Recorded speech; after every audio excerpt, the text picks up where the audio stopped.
My question for you is, you had the opportunity to serve on the Moon, Mars, and Beyond Commission in 2004. Would you like to care to discuss the recent changes to the nation's space program? Let's start out by asking, what is NASA to us as a nation? What is NASA?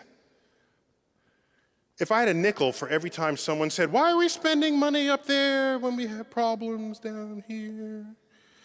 And I think about if you're only looking down, one day the asteroid's coming, but I'm just looking down here, I'm fine.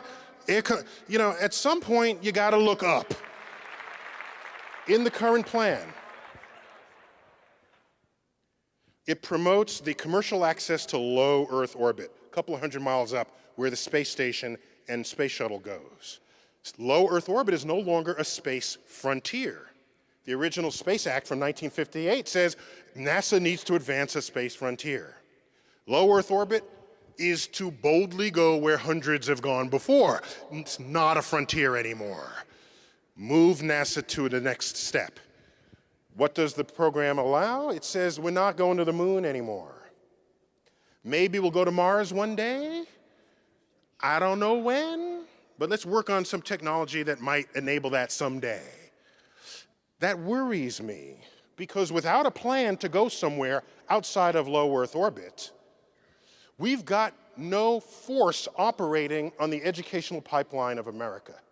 NASA, as best as I can judge, is a force of nature like none other. I have never seen, with all due respect to other federal agencies, I have never seen 8th graders sit up in their chair and say, when I grow up, I want to be an NSF researcher or an NIH researcher. With all due respect to those agencies, they do important scientific work, but they are unknown and invisible at the age where people choose what they want to be when they grow up. And so what worries me is that if you take away the manned program, a program which, if you advance frontiers, heroes are made, okay? There's a force operating on the educational pipeline that will stimulate the formation of scientists, engineers, mathematicians, and technologists, the STEM research fields. You birth these people into society. They're the ones that make tomorrow come. The foundations of economies in the 21st century, will issue forth from investments we make in science and technology. That we've known since the dawn of the Industrial Revolution. We have known that those nations that embrace those investments are those that lead the world. America is fading right now. Fading. By the way, how much does NASA cost? It's a half a penny on a dollar. Did you know that? The people who say, why are we spending money up here, down? I asked them, how much do you think we're spending? They say 5 cents, 10 cents on a dollar. It's a half a penny. A half a penny. That buys the space station, the space shuttles, all the NASA centers, the rovers, the Hubble telescope, all the astronauts, all of that. Nobody's dreaming about tomorrow anymore.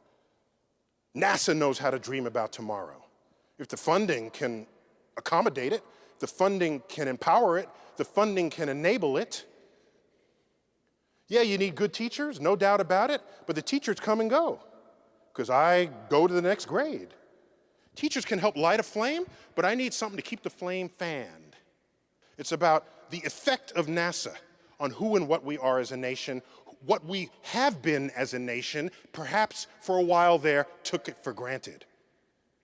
I see the most powerful particle accelerator in some other country, the fastest trains are built by Germany and are running in China right now. I see our infrastructure collapsing, no one dreaming about tomorrow. And everybody thinks they can put a Band-Aid on one problem or another. The most powerful agency on the dreams of a nation is currently underfunded to do what it needs to be doing. And that's making dreams come true. And at a half a penny on a dollar, how much would you pay for the universe?